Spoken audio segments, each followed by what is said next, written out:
and he learnt how to play Ain't That a Shame by Fats Domino. Whilst growing up, he would often visit Blackpool Tower Circus and often see artists there.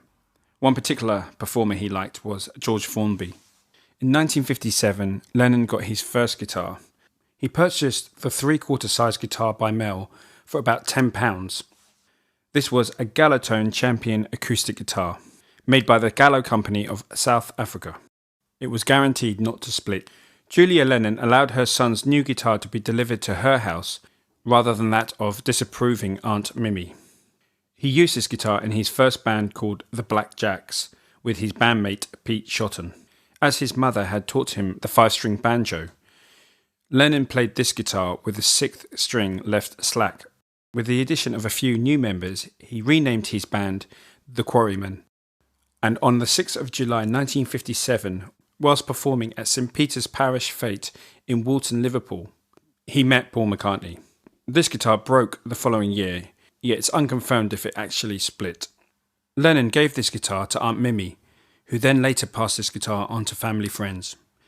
In the year 2000, it ended up for sale at Sotheby's for the price of $250,000. In the autumn of 1958, the Quarrymen, under the name of Johnny and the Moondogs, auditioned for Canadian talent show host Carol Levis. The group performed Buddy Holly's Think It Over to a positive reception, but were unable to stay until the end of the competition to receive the results. As they were leaving, Lennon saw a cutaway electric guitar by the stage door, picked it up and walked off with it, later saying that the trip wasn't a total loss. The Deluxe Tuxedo model was one of the first electric models made in Britain. Lennon apparently hid it in the loft of his Liverpool home, and he was never photographed with it. The guitar remained unseen until 1996, when workmen found the guitar along with 2 banjo magazines in the loft. In 1959, Lennon obtained a Hofner Club 40 guitar. He purchased this guitar one day before his band performed at the Casper Club in Liverpool. Aunt Mimi was a guarantor of the loan. She placed a deposit of £17 on August 28, 1959. Here we can see John playing his Hofner Club 40 at the Casper Coffee Club. Cynthia Lennon is watching in the front row. He actually loaned this guitar to Paul McCartney, who restrung it left-handed and used it until Lennon sold it. In his words, at a profit. The guitar was sold in Hamburg, and its whereabouts are currently unknown. So, people of Germany, check your attics. This guitar here is a 1960 Hofner Senator, and it is often said that John Lennon played one of these. However, there is no photographic evidence that he ever used one. One quarryman who did own a Senator is Ken Brown, and when asked about it, he stated, "I do not recall John actually owning one during the time I knew him," he replied. "He may of course have acquired one at a later stage. I of course did own such a guitar." The Senator guitar was sold as an item belonging to John Lennon in July 2009 at a Christie's auction. It went for $337,000 and now resides at the AEI Museum in Seattle, Washington. In 1960, Lennon purchased a 1958 Rickenbacker 325 Capri model. This is a 5/8 scale hollow body electric. Its serial number was V81. George Harrison recalls, "We went into this shop in Hamburg. John bought that little Rickenbacker that became very well known through the Beatles concerts with the scaled down neck. I think he'd just seen an album by Gene Thielmans, who used to be the guitar player in the George Shearing Quintet, and had one of those Rickenbackers. You have to imagine that in those days, when we were first out of Liverpool, any good American guitar looked sensational to us. We only had beat-up, crummy guitars at that stage. We still didn't really have any money to buy them, but I remember that John got that Rickenbacker. What they call on a knocker, you know, money down and the rest when I catch ya. I don't know if he really ever paid them off." Lennon's guitar was one of 28 325 models produced by Rickenbacker in 1958, and 8 of these had a natural finish, one of which was John's. Around the same time, Lennon picked up a new Fender Tremolux amp, a tweed-covered valve 10-watt amplifier with a single 10-inch speaker. Guys, stay tuned to this channel because we're going to do a special video all on the history of the Beatles amps in the very near future. Only 28 of this model were made in 1958, but still several didn't sell, and in late 1958 or early 1959, those guitars were reconfigured from 2 knobs and 1 switch to 4 knobs and 2 switches. Lennon's was long thought to have been made from maple. The body and neck are actually alder. Some who've researched the matter insist that Music House Rothman in Hamburg wound up with the prototype from the 1958 New York trade show and sold it to Lennon. This guitar would have cost about £100 in 1960, but because apparently it had been hanging around the store for quite some time, Lennon picked this up for a lot less. Lennon mounted a Bigsby B5 vibrato and bow tie bridge. At the same time, they replaced the other knobs with new ones from Curry Electronics. Somewhere along the line, Lennon disconnected the middle pickup and in September 1962 had it painted black. It's been suggested that the refinishing was part of Brian Epstein's effort to spruce the band's look. But another source credits the refinish to coach painter Charles Bantam, who reportedly sprayed the Rickenbacker with black coach paint while the band took a brief holiday. Later inspection led Ron DiMarino to speculate the finish had been brushed on, so nothing is certain. In 1963, Lennon changed the knobs again when he had some electrical work done by Burns of London. Lennon played this guitar on stage and in the studio right through to the first Sullivan show and the Carnegie Hall shows in December 1964. And despite a bit of work on Beatles for Sale, Lennon decided to retire this guitar. In 1972, he had it restored to its natural finish by Ron DiMarino of New York, who replaced the cracked pickguard. It is said that it makes a final appearance on the Double Fantasy sessions, and also that Lennon used this guitar on Yoko Ono's Walking on Thin Ice in December 1980. This priceless instrument, recently displayed at the Lennon Museum in Japan, is now owned by Sean Lennon. In 1962, John Lennon and George Harrison each bought a 1962 Gibson J160E acoustic electric guitar in sunburst finish. The price of these guitars at the time was £161. They bought them in Rushworth Music House in Liverpool on 10th of September 1962. In this photo you can see Harrison and Lennon with store manager Bob Hobbs. These Gibson guitars were used on the track Love Me Do, which was recorded on 11th of September 1962. Lennon's J160E was used throughout the Please Please Me sessions, and unfortunately it was stolen during the 1963 Christmas show at Finsbury Park Astoria Theatre in London. Brian Epstein had to co-sign for the guitars and wound up paying it off after a year. Lennon bought this 1964 Gibson J160E to replace the one that was stolen, although he had been using George Harrison's Gibson acoustic for recording. This guitar was first used in concert in Montreal on 8th of September 1964 and served as a backup for the 1965 World Tours. Except for an extra rosette around the sound hole and a visible orange label inside, it was identical to his first J160E.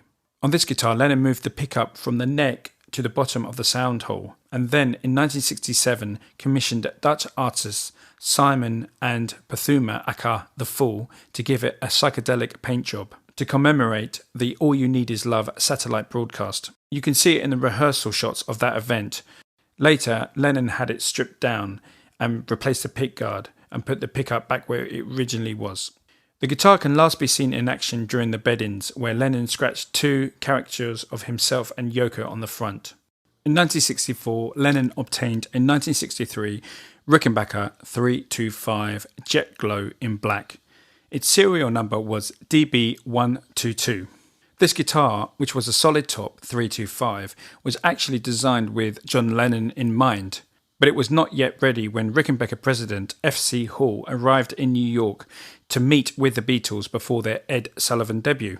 Hall had heard about the British band using his guitars and had tracked down Brian Epstein and arranged a private meeting, to which Epstein, probably with an eye towards replacing Lennon's battered Hamburg 325, readily agreed, which he gave to George Harrison, and also a prototype model 4001 bass, which Paul McCartney passed on as it was right-handed. Lennon's new 325 was updated with extra fine tuners, double-layered pickguard, improved vibrato and a slimmer body. Lennon's new 325 was shipped to him in Miami Beach in time for rehearsals for the second Sullivan broadcast. This guitar immediately replaced the Hamburg 325 as Lennon's main guitar, and it saw action right up until the late 1965 tours. After this, it served as a backup. The guitar's headstock was broken off at a gig in Hammersmith Odeon during a 1964 Christmas show when Lennon dropped it. The first album it was used on was A Hard Day's Night, which is my personal favourite, and was last featured on the Double Fantasy sessions in August 1980. At their New York meeting, Lennon asked Rickenbacker's president Hall to make him a 12-string to match his 325. And in March 1964, this 12-string Rickenbacker was shipped to him in London. The only differences are the headstock and the tailpiece. It was used in the studio on the album Beatles for Sale and served as a backup throughout 1964. You can see it being played on the show in Boston on the 12th of September. The vibrato was removed and replaced with a trapeze tailpiece before the prototype was sent to Lennon because reportedly it was impossible to keep in tune. Here is Lennon with a Ramirez A1 nylon string classical guitar.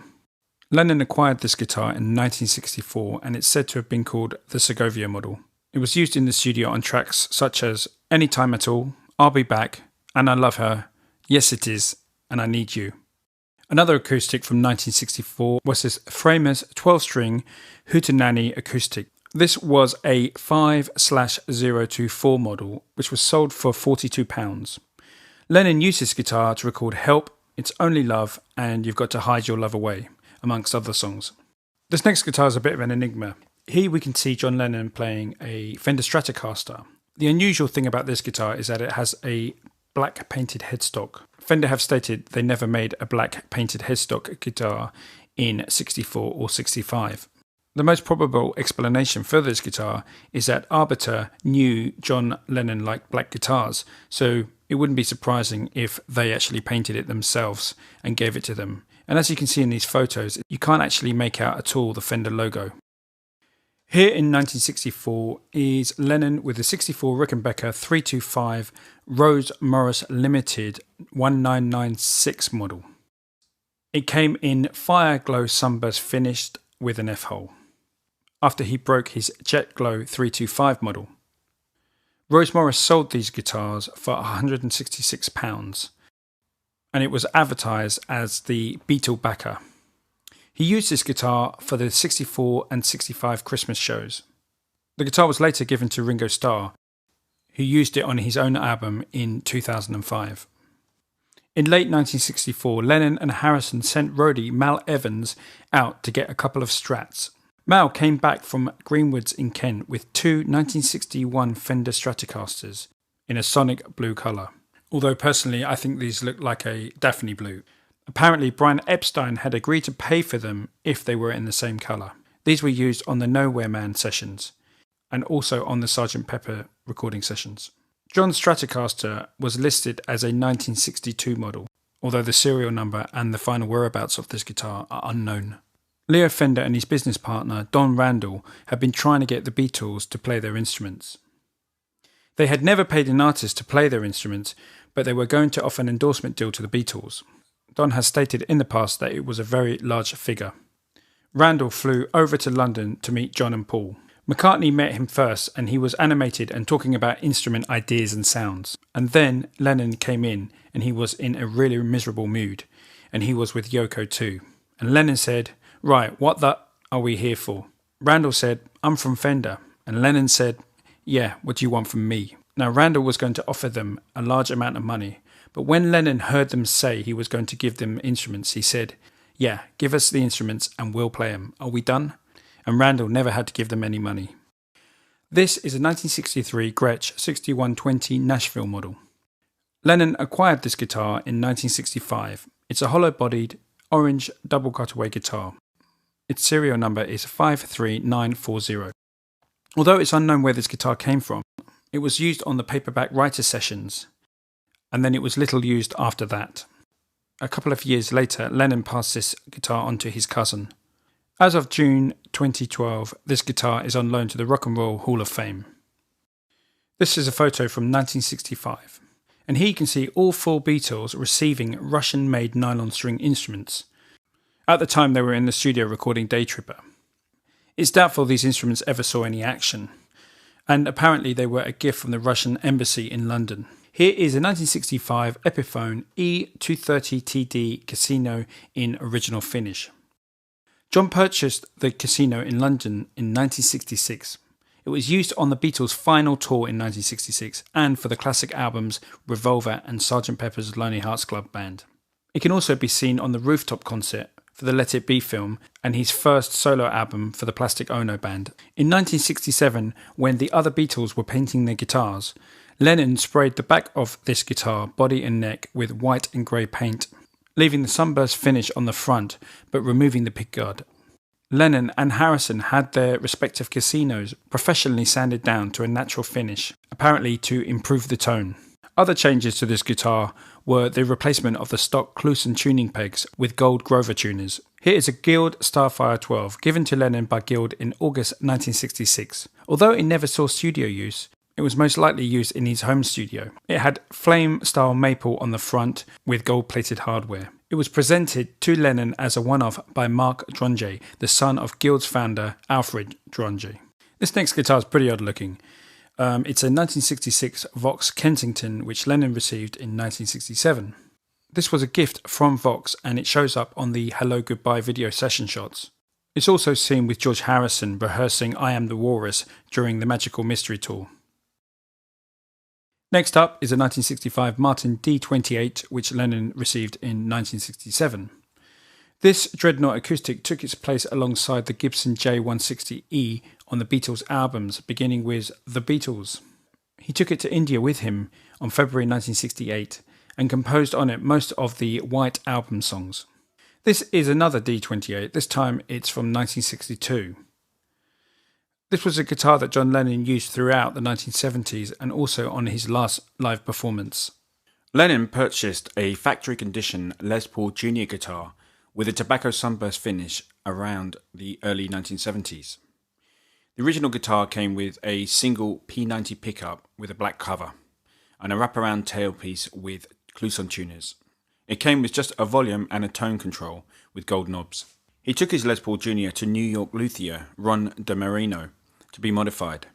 Lennon suggested that he would like DeMarino to install a Humperdinck pickup and described the sound he was seeking from his little guitar.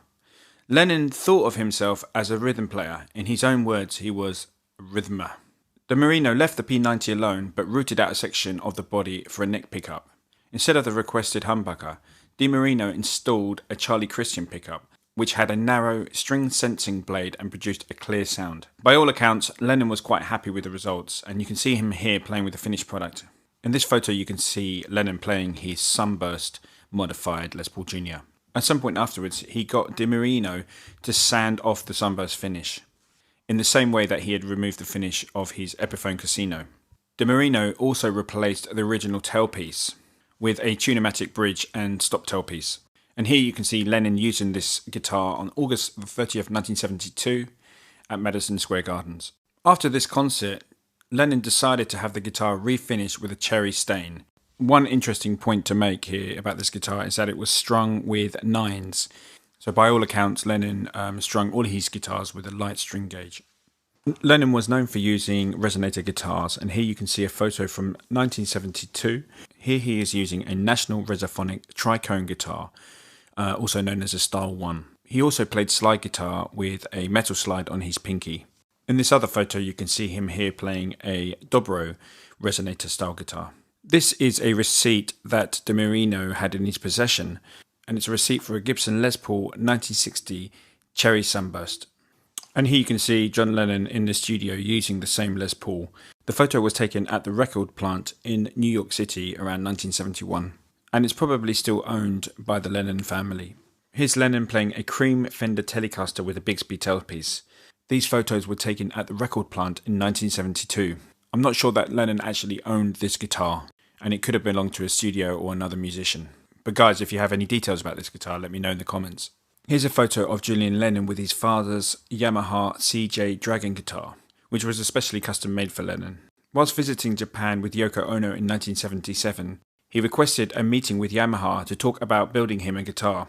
After trying out several models, he settled on the CJ52 model, which was the same guitar that Paul Simon was playing. He requested for a dragon motif on the top using traditional Japanese art. This next guitar is called a Sardonyx 800 D2. Lennon used this guitar during the making of his last album in 1980, Double Fantasy. It was built by luthier Jeff Levin. It had a wooden body and an ebony fretboard. The matte black finish has a thick lacquer clear coat that gives the Sardonyx a plastic appearance. It featured 2 Bill Lawrence pickups and were connected to a complex 3-output wiring system that allows a player to send completely independent pickup combinations, including different phase reverse and series parallel configurations, to 2 separate stereo outputs or to a single mono output. It featured shallow hardware, a pair of stainless steel outrigger bars with anti-skid rubber feet and an adjustable balance arm on the upper bout. Only 15 to 20 of these Sardonyx were ever built. Here is Lennon with a Hamer Special guitar, which was presented to him by Rick Nielsen, and this was a custom-made guitar, which was an all-white finish. It was given to him during the Double Fantasy sessions. Okay, this photo here is one of the last professionally shot photos of John Lennon. It was done in 1980, and here you can see him with a candy apple red Strat. These Strats featured 22 karat gold electroplated brass hardware. Okay guys, we're going to finish on this guitar, which is a custom Fender Telecaster from 1963. Lennon used this at a concert with Elton John on November the 28th, 1974, and this would prove to be his last concert live performance. This guitar was customised with Grover tuners and a Gibson humbucker in the neck. The pickup is mounted very close to the neck, and as you can see, the logo is upside down. Performing with Elton John, Lennon performed Whatever Gets You Through the Night, Lucy in the Sky with Diamonds, and I Saw Her Standing There.